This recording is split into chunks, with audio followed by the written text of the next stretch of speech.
Um, Thank you everybody so much for being here. I know we still have people coming in.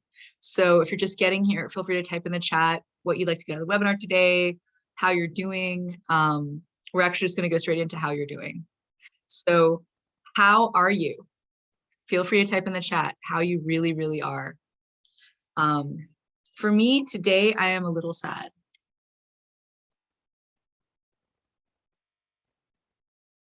How are you doing? Frustrated. Yeah, Bernadette. Tired, Lindsay. Shanna, exhausted. Yep. I hear all of that. I hear that. And it's only Tuesday. Overwhelmed and frustrated. A little overwhelmed. Started a new job in September and still adjusting. Happy to be employed. Sad about Ukraine. Yeah. Overwhelmed. Luciana. Yep. Yeah. But thrilled. Oh, sure, Julie. Absolutely. It's great to be employed. It's wonderful to have money coming in. I love it. Yeah. Anyone else feel like sharing? Please do. We're here to be supporting each other. Optimistic. Marcy, great. Yeah, maybe we're going to see the end of COVID sometime in our lifetimes. That'd be nice.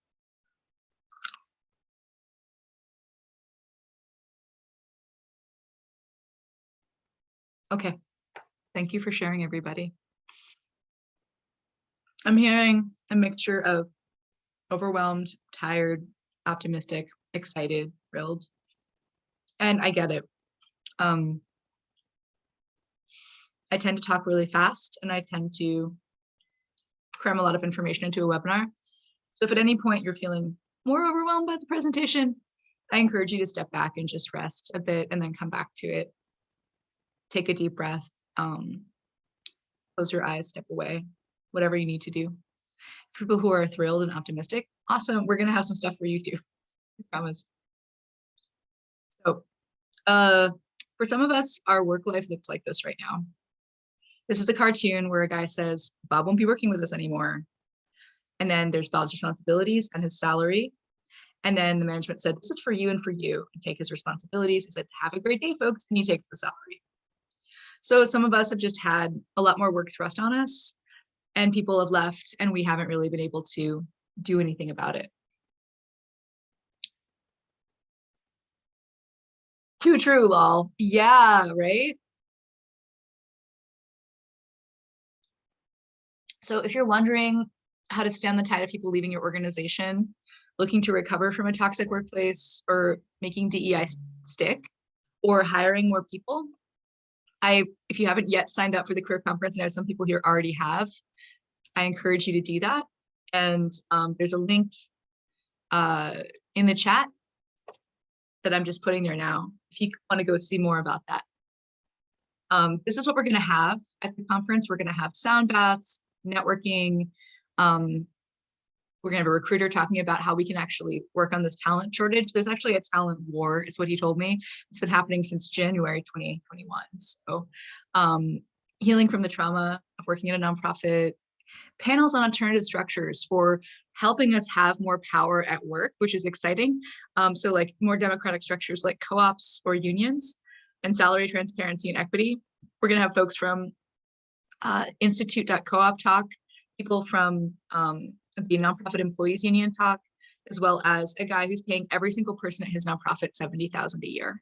That's just one of our sessions, which is exciting and fun. And I think we could learn a lot from it, potentially on how to like have a better workplace for everyone, not just for the top person. And then compassionate management as well with Kuchana Palmer. It's going to be so good. We're going to talk a little about compassionate management today, but she's really the expert on this and she's the best speaker I've ever heard. So really lucky to have her speak at this. The day after, on Saturday, we're going to have making the best out of a job seeker's talent market, internal advancement strategies with Maria Yurkova, as well as we're going to have how to ask for a raise and building trust and liberty at work. And we're going to have more things added onto this. And we're going to have lots of networking too. Anyway, we're also going to have more salary stuff, resume, cover letter, interview skill stuff as bonuses as well. A little bit about me, if you don't already know, I've written a book about how to get ahead at work, and it's called Get the Job, Your Fundraising Career Empowerment Guide. And yeah, it's gotten 5-star reviews. It's my favorite book of the ones that I've written. And I'm obsessed with careers, and I love helping people rise in their careers. I also love running online conferences. And so in March, today, right, at the end of this month, we're going to be doing some really incredible stuff, and I can't wait to see you there. And if you can't make it, it's okay. We're also going to have another party at the end of the Patriarchy Conference in July 2022. And yeah, I would love it if you attended that. So I have some poll questions here, but you know what? Screw it. You know what? Let's just get to the jokes. So this is German for "we're hiring." And I just want you to look at this for a second. It's pretty funny, in my opinion, and very juvenile. Anyway, I just wanted to share that with you for a little moment of levity before we get into some seriousness. All right. So we're going to learn new trends, groundbreaking numbers, why higher salaries are in your best interest, how you can save the planet and save money, less attention, more trauma, what to do with that, showing your commitment to DEI and keep walking your talk, and how to write a better job description to attract the best people. So people predicted that like millions of people would quit last year, and they have. So that's the Great Resignation. How do you turn that into the Great Attraction? So pre-pandemic, Penelope Burke said the average fundraiser stays at a nonprofit 18 months, and then they go. So we are losing millions and millions of dollars when people leave. And when they stay, we have so much more. So when she surveyed all these people over, decades, people were asked, why do people go? Most of them said the salary. So salary was the #1 reason for premature resignation of their chief fundraiser. So that means that you could actually just simply keep people by paying them more. And according to the Occupation Outlook Handbook, the median pay for fundraising managers and public relations folks is $118,000 a year. And I know most of us are not getting paid that. So you can look this up yourself. You don't have to take my word for it. But it's growing faster than average, 13% every year. And there's going to be 11,000 more jobs in these fields. So you might say, okay, well, I'm not public relations, Nazarene. That's not what I do. But fundraising managers are still, people that are interested in marketing and public relations, even if we're not doing it as our job title. So yeah, if you've got more than 5 years experience and you get a bachelor's degree, you could be getting paid way more. So don't sell yourself short. And they also have in the Occupational Outlook Handbook what the average salary is in each place. So if you wanted to say, okay, what's true for my region, you could go look in there and see. Wow, Julie, that's a shame that you've never made anything close to that. And you have a master's, a CFRE, and a CAP.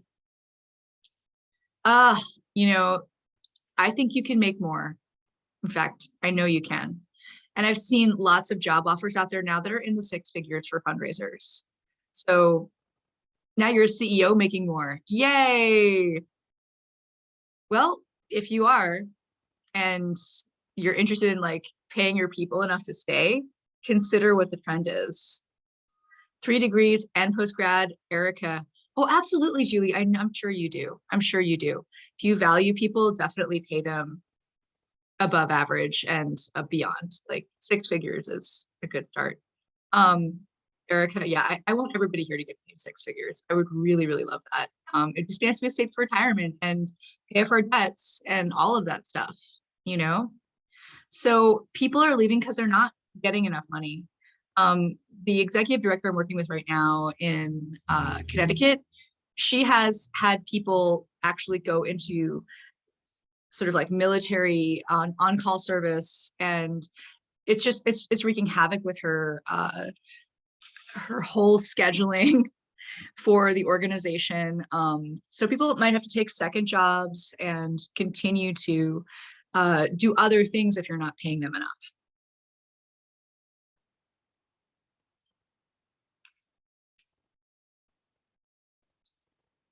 Yeah, Tammy, good question. What's my suggestion if you can't pay more? You can tell people that you'll give them a higher per hour and let them work 3 days a week. So that they can rest more, and then they'll be like, wow, I really love my job. I don't have to work as much and I still get paid a higher month, like, hourly rate. So that's one thing you can do. Another thing you can do, let them work from home, let them have more vacation, let them have a gym membership, let them have money to increase their education or have mentorship. So when you lose them, right, it can take a person 12 months to get speed at a new job. And then if they only stay for 18 months or less, then they're leaving. In Canada, it's 6 to 12 months. So that's not even including the time it takes to onboard them, offboard them, have other people train them in what they need to know about the software system. It's just so expensive. It's 115% of their salary to replace them. That's what Penelope Burke found. So this is kind of what I just said. Hire someone part-time at a higher rate of pay if you feel like you can't pay more. And I get it about the contracts. And this is really an opportunity to do more with people actually getting, how do I put this? To do more with educating your governments about what it really costs to do this work.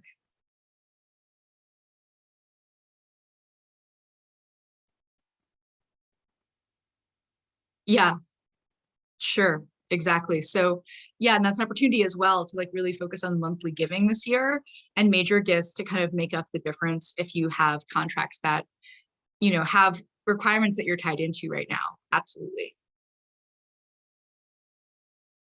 So thank you for sharing that. I really appreciate that. I hope that was helpful.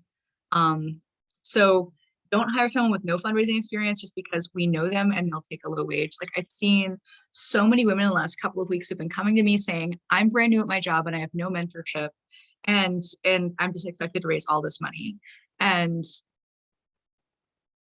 how is that person going to be staying with you, So do hire someone with fundraising experience and the size of the budget that you have. That would be a good start. Check their numbers. Ask them, how much did you raise year on year for whatever the metrics are for this job? And ask them, can someone verify these amounts that you raised? Don't insist they come to the office during COVID. If they don't want to work in the office, they shouldn't have to. Do let them do online community events and safe outdoor donor meetings. Don't insist they have a degree or get you instant results. Do grow and nurture them. And with lots of training, mentorship, and gentle outreach metrics for the first 12 months. So I'm going to tell you a little secret, and it is that Ellen Bristol of the Bristol Strategy Group has a survey called the Leaky Bucket. And most nonprofits fail this survey when they ask, how much do you keep your donors? But the one organization that succeeded in the survey was LDS, and that's the Mormons. And the reason that they succeeded was because for the first 2 years that they hire a fundraising person, they don't actually require them to raise money. They just want them to get to know the organization. And then they train them as much as they can and give them lots of nurturing and support. And then people stay with them for years and years. So I know it's religious fundraising, and part of it's going to be easier for them because it's such a part of religion to give to the church. And I don't agree with a lot of things that they do. I'm just saying that I like the way that they treat their fundraisers. That's all I'm saying. And if you say, okay, Masri, but we need to make this money right now, that's really not realistic for us. I get it. But having really gentle metrics for them, and we'll talk about what that means, can help you keep them. So who decided 40 hours was necessary? Strategy to save the planet and save money, let them work from home. Because a longer commute is shown to decrease productivity And people have no time to exercise, eat well, or sleep enough. They're commuting a significant length of time every day. I'm putting the feelings wheel here. If you've never seen the feelings wheel before, this is the key between, having a workplace environment that can be very toxic and one that is not. And naming your feelings and continuing to name them can be so powerful instead of pretending that you don't have feelings. That's why we started with that today. And I encourage you to really start with that every time you have a meeting with folks. So check this out, look it up online. It's the feelings wheel or the emotions wheel. And it's not just about being happy or sad, like get into more detail about like, what kind of happy or sad are you? Are you, maybe just tired, right? So what's inside that tiredness? Is it, just feeling abandoned? Are you, feeling just avoiding your work because you're just hesitant and you're tired? Or you feel like you're not getting paid enough and you're just like, I don't want to do this, There's all sorts of ways you can be feeling. So working from home allows people to rest and recharge. We know this now. And if you don't have kids at home, at least that's something that you can do for folks. And it's critical to staff health. People use less sick time. The New York Times said that you might even achieve a similar outcome with a 6-hour workday rather than an 8-hour workday. So I know we fought for 8 hours in, the labor movement back in the 20s, right? 100 years ago. But does that really, really work for us now? I think we could work less and get more done. And actually, the book Laziness Does Not Exist by Dr. Devin Price shows that on average, whether you're working in a factory or an office, people basically have about 4 hours of productivity a day. And the rest of the time, they're just slacking off. So why ask people to look busy? Just make the most of those 4 hours and then let them do what they want. So if you have less people in your office, your need for space goes down. There's that too. You're going to save money. And it's good for the environment. So according to The Guardian, subtracting 1 day a week where employees don't have to commute can reduce their carbon footprint by 15%. So more jokes for you. Me, my first day at my dream job. Oh no. Anti-racism training, white supremacy culture, founder syndrome, and conflict avoidant coworkers. No.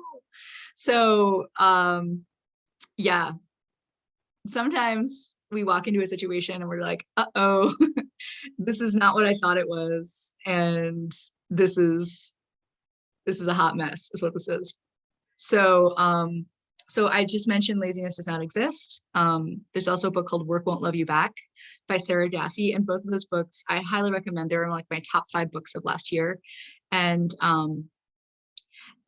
if you grew up with the Protestant work ethic or, under the Puritan kind of system that we have in North America, this phrase might just be like, what?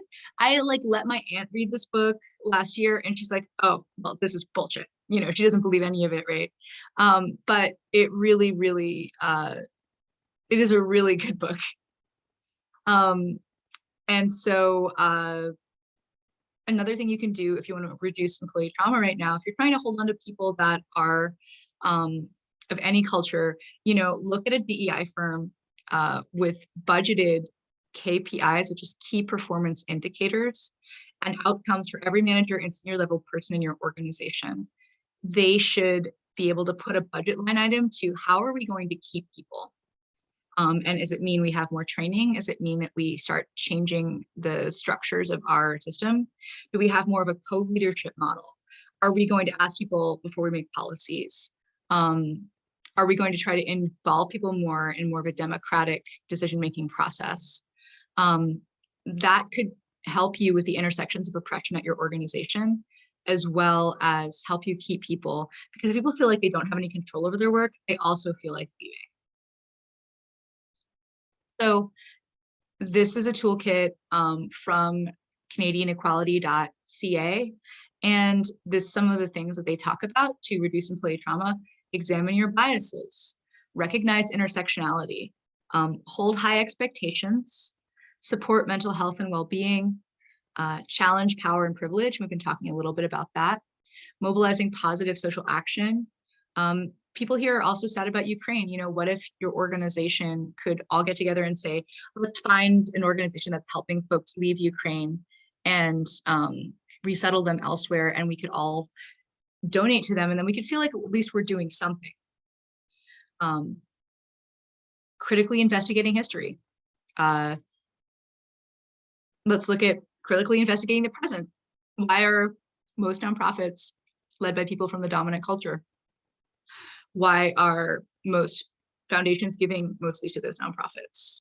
You know, centering marginalized voices. So centering voices from people that are oppressed. These are some things to think about as you want to reduce employee trauma. Our nonprofit workplace cultures can just be toxic pit holes. And so if we start doing some of these things, we can start to do relational repair. And that's really, really important if you want to keep your good people. So another thing you want to think about is toxic positivity. We've all been there. People have told us, you'll get over it, good vibes only. Smile, crying won't help. Just stay positive. And other people have it a lot worse. And especially when we look around at other countries right now, we can see that, sure, people have it worse. But that's all toxic positivity. We really do need to acknowledge what's going on with us. And so let people keep their cameras off in online meetings if they don't want to show their face. And then look at the markers of white supremacy in the workplace. Okun and Jones, you go to dismantlingracism.org. I've linked the PDF right here. You could talk about each one of those ways that white supremacy shows up at work in one of your staff meetings once a month, and in your board meetings as well, and in manager meetings too. And that way you can start to kind of unplug from how we're all sort of like plugged into this culture that we swim in every single day. So genuine optimism instead of toxic positivity is, it's okay to cry. We all do. Can I get you a tissue or a hug? You're not alone, and there is support to help you. Things are tough right now. Do you want to talk about it, or do you do something lighthearted? So is there anything I can do to make this easier for you? It's important to let it out. So those are some genuine things you can say to somebody that really, the first one is really about rejecting their feelings, and the second one is about accepting their feelings. Can you see the difference? Okay. And you might be like, Nazarene, why is your presentation so much about feelings? What's up with these feelings? I want tactics, I want tools. And like, honestly, as I said in the very beginning, and if you came in late, this is what's up. The future belongs to people who understand emotional alchemy. And by that, I mean, understand how to be emotionally intelligent and manage their emotions in the face of great systemic change and just incredible amounts of uncertainty. And that's what we have right now. We didn't think COVID was going to go on this long. We didn't know that Russia was going to invade Ukraine. We didn't know that, you know, the convoy was going to happen in Canada. We didn't know, we don't know when the next violent shooting is going to be. And all of this stuff is just an atmosphere of incredible uncertainty. And so to be able to be fully present and be able to be a good place to work, as well as support other people who are going through a lot, you have to be able to be emotionally intelligent. Otherwise, you'll end up taking your feelings out on them and making it a lot worse. Like one person here said, people at my work are bullies. Management is bullies. And I've seen that, and I've heard that from other people I've worked with in the last several months. So that's what happens when you don't deal with your feelings. So if you don't want to drive people away, this is very, very, very important for you to learn. So don't ask people to raise their own salary. Do be prepared to offer 6 figures if you can. Don't ask people to raise a significant amount of money in the first 2 years. Do ask people if they're getting the training and support that they need. Writing that job description, what's essential, years of experience raising money, inessential, a college degree. Honestly, like, I'm glad I have mine, but I don't really need it for fundraising. Passion for the mission, also not important. That's now become a dog whistle or a code word for we are going to exploit you. So don't be that guy. Experience raising money for your exact cause area, they could probably raise it. It really doesn't matter as much where they raised it before. Allow people to rewrite their job description based on their strengths. So once you hire them, one of the most affirming things you can do is go into them in the first week and say, look, I know you don't want to do everything on this list. So let's talk about the things that you love doing and the things that you hate doing, and see if we can pass off the things that you hate and help you focus on the things that you love. And they will love you for that. And if you don't know how to do that, this book here, Go Put Your Strengths to Work by Marcus Buckingham, is excellent. Highly recommend. Give it a try. I have a blog post about it. If you don't want to go buy it and read it, you can go look at my blog post. So where to find that fundraising person? I would post on Simply Hired. And the reason I would is because that's where you actually have to put the salary range. And that's the only place I tell people to look for jobs, to be honest with you. If you're not listing the salary, people are now starting to say, show the salary. And that's like a whole hashtag on Twitter. If you don't show the salary, people assume that it's not very good and they don't want to work for you. So just show it, just be honest with it. And then if you feel like it's too low, if you can't pay 6 figures, say, we're going to work with you to have you work less or whatever it is. Key questions to get the best person. How much have you raised before? What would you say is the best fundraising strength that you have? And then what fundraising task would you rather not do? That's an example. And then here's some questions that you should be prepared to answer. How do you celebrate what's working here? Who will I learn from and how? What do you do when things get stressful? How willing are people to help each other? And who is held up as a hero here and why? You can use this for any job, whether in nonprofits or not. And I tell the people that I coach with my career coaching to ask at least one of these questions. And I love the first one because it's very positive. And I was working with someone last night and he said, I want to ask this one. How do you celebrate what's working here? Because if they have a culture of celebration, they're much more likely to be a good place to work. If you don't have a culture of celebration, then every time they do something fun or good, they're just going to feel like, so what? Nobody cared that I did that.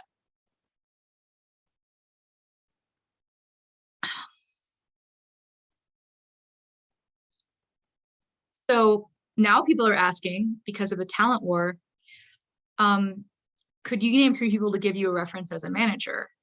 Do you let staff talk to the board? How willing is the board and executive team to help fundraise?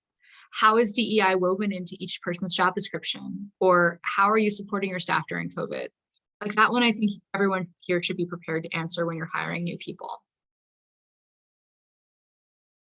Setting goals with your fundraiser. How many people can you reach in the first 3 months? So via outdoor events, phone calls and online meetings, or Instagram, Facebook, somewhere else. Just ask them to start tracking that as they start reaching out. Media reach numbers. How many times can you get featured in the media for what you're doing? Newspaper, TV, radio, websites. Is there a media relations spreadsheet? Who do we know at each place? Who reports on, for example, senior hunger? Who do we know in radio, right? All of this stuff, they could be making systems in the first 6 to 12 months for you if you don't already have that. Creating that one-page fundraising plan. Finding out dates and numbers for grants, appeals, donor cultivation and retention, events, monthly giving, sponsorships, major gifts, etc. If you don't know how to make a one-page fundraising plan, I have a course on that.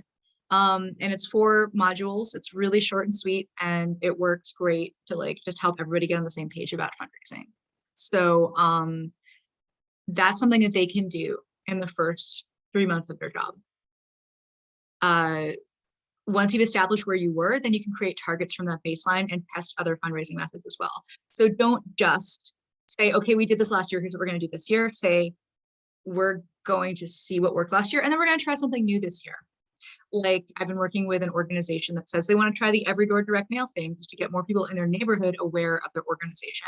So they're going to mail a flyer to people and say, here's who we are. Donor cultivation meetings. So going through your database and looking for RFM, recency, frequency, and monetary value. If you don't already know that, now you know. Getting them to just talk to people that have given recently, have given a certain amount, and to give more than once. Then try to get 50 people from that list, and then working with an experienced asker and a board member, setting meetings with donors who give often, who give recently, who have given a significant gift. So systems research and creation. Is there a system to send your newsletter? What if somebody gets hit by a bus tomorrow? How does it all work? Break it down step by step. Is there a donor thanking system? Do the same thing. Do you have a process for your appeal letter? Do the same thing. Is there a system to track grants? Do the same thing with that. And put it all in Google Docs so that whoever comes in after this person, or if you're training somebody new to do this, it's all right there for them. So systems research and creation, getting them to do the systems that work best for them, and then people can change it later if they want to. So first 12 months goals checklist, outreach numbers, online, offline, media reach numbers, online, offline, creating that one-page plan, donor cultivation meetings, number of meetings, systems research and creation, and then just list what they did. That's just a checklist of how you can give them reachable goals.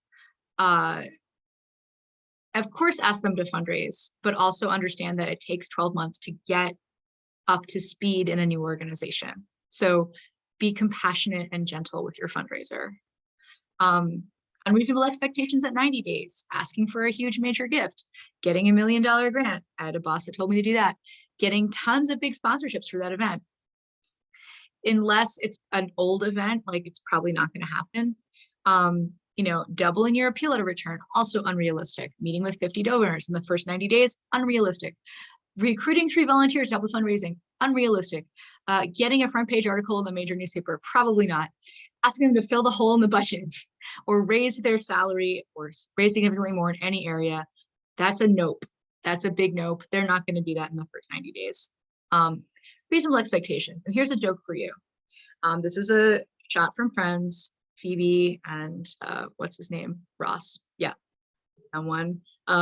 She says reduce, he says reduce. She says employee, he says employee. She says workloads, and he says workloads. And she says reduce employee workloads, and he says mental health webinar. And she's like, oh, no. So with COVID and with all the trauma that we have going on, reducing employee workloads can really, really help, because what is the real urgency? Like, we have some urgent stuff, but a lot of our stuff is not that urgent. So let people slow down, let people rest more. Reasonable expectations could be in 90 days, working with the board to create a one-page fundraising plan with realistic goals, 1 to 2% more based on last year's numbers. Creating and refining systems around communications and grants and events, researching and applying for one grant, meeting with the development committee. So here's a picture of Bernie Sanders as an emo kid saying, I am once again going through it. So to keep a good staff person, you need to understand we're all going through it right now, and be gentle with them and gentle with yourself, and join us at the career conference. So keeping your staff, bottom line, pay $50 an hour, allow them to work a 4-day work week, allow them work flexibility and lots of vacation, give them a professional development budget, help them find a mentor and training, allow them to rewrite their job description and focus on their areas of greatest strength. I know some of us here are already doing this, but I hope this is giving you some new ideas, because the people that I'm seeing who are new in their jobs are not getting most of this. And I don't think they're going to stay, honestly. I was working with a woman last November who was in an organization she really wanted to stay with, even though most of the other staff had left because new management was making things really hard. And then she asked me, well, I'm getting all these other inquiries for jobs. Which one should I take? And I said, go where you can have some of these things. And so I nurtured her into getting a better job at a much larger organization. And so now she has a professional development budget. She has a much higher salary. She gets to work from home, and she has people to talk with that will nurture her career at work. If you don't offer these things, I want you to ask yourself, why not? Because this last 1 year, 5 doesn't cost any money. This 4 costs very little money. 3 doesn't cost that much. 2, doesn't cost that much or at all. And then finally, 1, 4-day work week doesn't cost you anything. So you want to be a more compassionate manager, you know people who should be, or build trust deliberately at work so you can start to get some of these things that you want, like a higher salary or a 4-day work week. Or if you're looking for a raise, you should definitely come to the career conference if you haven't already signed up. And as I said, Kishana Palmer is going to be speaking on compassionate management. So I have that link in the chat, but here's a question for you. I want you to type in the chat A, B, C, or D. What will you do to start this process by the end of the week? Are you going to A, create a board fundraising agreement? That would be useful. B, start to create our 1-page fundraising plan for the year. C, look at our fundraising job descriptions and start to write ours. Or D, all of the above. C, okay, B, nice. C, excellent. C, yeah, that's good. C, good. Anybody else?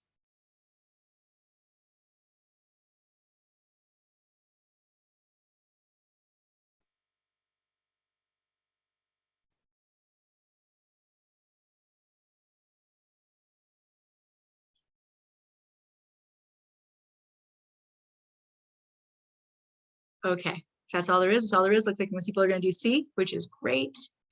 I'm just going to put this in the chat as well. So here's some more resources. If you are a fundraiser and you want to ask for more at work, I do have a book. I also am starting a new podcast called Asking for More, and I have a mastermind called that as well, that we're going to help people just ask for more in every way. And also donor-centered leadership is an excellent one. It's just a lot of money. So if you want to save money, I have a blog post about that. You might want to check that out. I have a whole page on careers. I have a whole page on nonprofit management with 100 articles on it. So, and interviews with folks. So if you're interested in that too, there's more resources there. And then I just want to say thanks for coming today. I know we're ending a little early, but hey, that's good for you, right? You can have more rest time. And I'd love it if you joined us at the career conference. Feel free to set up a call with me if you want to chat about anything we talked about today. I love helping people hire and find the right people, and mentor them once they're in the role. So thank you so much. Does anybody have any questions right now? We're going to go into questions.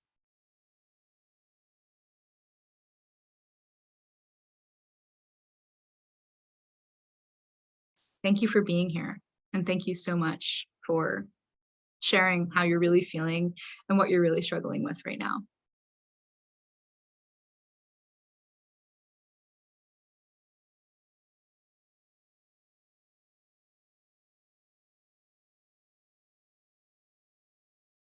Also, I don't have all the answers, but I do have access to people who do have more answers than I do. And that's why I invite you to come to the career conference. Oh, and I do have a coupon if you want it. And the coupon is here. So if you want that for the career conference, you can get a deal. There you go. All right. Any other questions at all before we end today?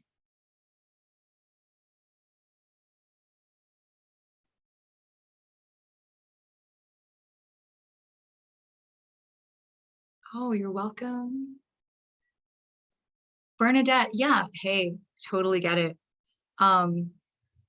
If I can answer any other questions that you're hoping to have answered today, feel free to put that in the chat too, and maybe I can help. Oh, you're so welcome.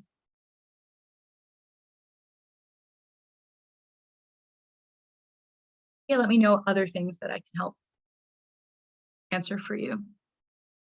I feel like whether you're a fundraiser or, a social worker or an admin person, or another kind of worker at a nonprofit, paying people more will help people want to stay.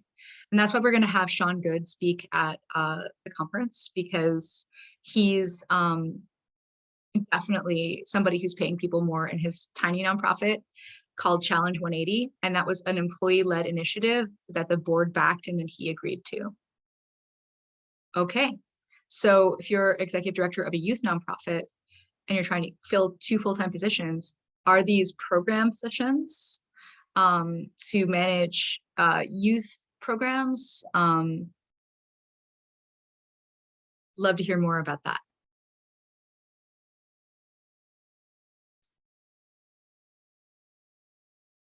Great. Operations director and program manager. Awesome. So for that, again, for some of these, a degree is helpful. For other ones, it's not. I see we have a question in the Q&A as well. Awesome. And Luciana, I will get to that after I get to Bernadette's question. So yeah, for your program manager person, if you feel like you can't pay them more, ask them, you know, and if you're just writing these job descriptions, you know, say, for example, we are willing to work with you to put together a customized package for what you're looking for in the job description. Just see what happens if you're having a hard time hiring somebody.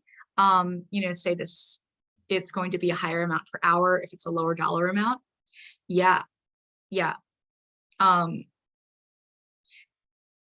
know, putting your values directly into the job description can also help. And say, look, we value our employees, but not just that. We work with them to make sure that we continue to refine our systems and processes to be a better place to work. And somebody who has really good language around this actually is Tom Chu's. And if you check out their impact report, I'm just going to put this in the chat, Tom Chu's impact report. You can see kind of like how to do some of that language so that people know that you're a better place to work than if you're just mouthing the words, but not actually saying that you want to have employee empowerment. And also, I'd really recommend either coming to the career conference or going to Kishana Palmer directly, but she's way more expensive than the career conferences, and asking this question too, because she might have some different answers for you. We're also going to have 2 recruiters at the conference who could maybe give you some better language than I can give you right now for your job description. So that's coming up at the end of the month. So, you know, do with that information what you will. You are so welcome. Yeah, I'd love to connect you with more people that can help you answer this question. So Luciana said, with a lot of contracts that are set up, oh, you're so welcome, Lindsay. It leaves little room to offer less than a 40-hour work week. What ideas do you have for navigating through high workloads and making everyone feel okay in their position? That's a really good question. So Luciana, I know what it's like to work under a government contract and have that be the majority of your budget, because that's what happened to us when I was working at the Urban League. And so as it turns out, the government really isn't watching that closely. And I know this sounds bad, but you know, I'm not saying that you lie, but I am saying that, you know, you have a conversation with the folks that you have the contract with and say, look, this is kind of what's up with us. Like, people are really being ground down by COVID and we can't operate the way we used to. So even though we made this contract pre-COVID or perhaps during COVID, we now need to renegotiate this contract so that people get paid the same but work less. And that's something to negotiate. And if you're wondering, how do I build up the trust to negotiate that? I have a whole session at the conference just on how to build trust with somebody to get them to say yes to you. So navigating high workloads, making everyone feel okay in their position, honestly, let them know it's okay if things fall off their plate. Because it's falling off for everyone right now, and it's only going to get worse. We are all living in a very high stress and cortisol response, and it's absolutely insane to think that we can continue these high volume workloads that we had without losing people. So even if your contract says you have to do this and this and this, it's really time to renegotiate that contract and maybe even fudge some numbers. I'm sorry to say that, but like, are they really checking that everyone comes in at 9 and leaves at 5? I doubt that they are. So letting people know that they can take more vacation, have more breaks, that you're going to try to help them work less, and maybe even bring in an automations expert that can help you automate some of the things that they do, could then help you actually still fulfill the contract while working. And if you're like, where do I find an automations expert, Mazarine? Be like, I actually know somebody who does that. She's automated most of her job and spends most of the day knitting.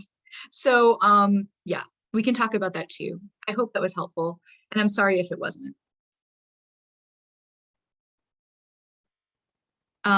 Yeah, super coupon does work.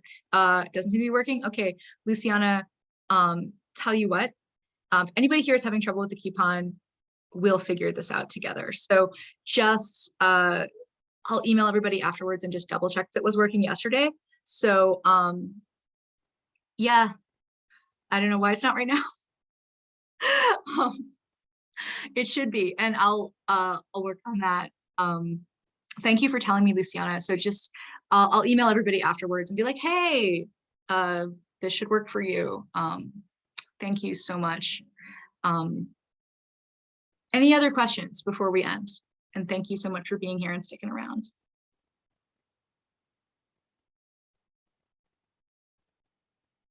No. All right. Thank you so much, everybody. And I hope to see you at the conference. Thank you. Bye.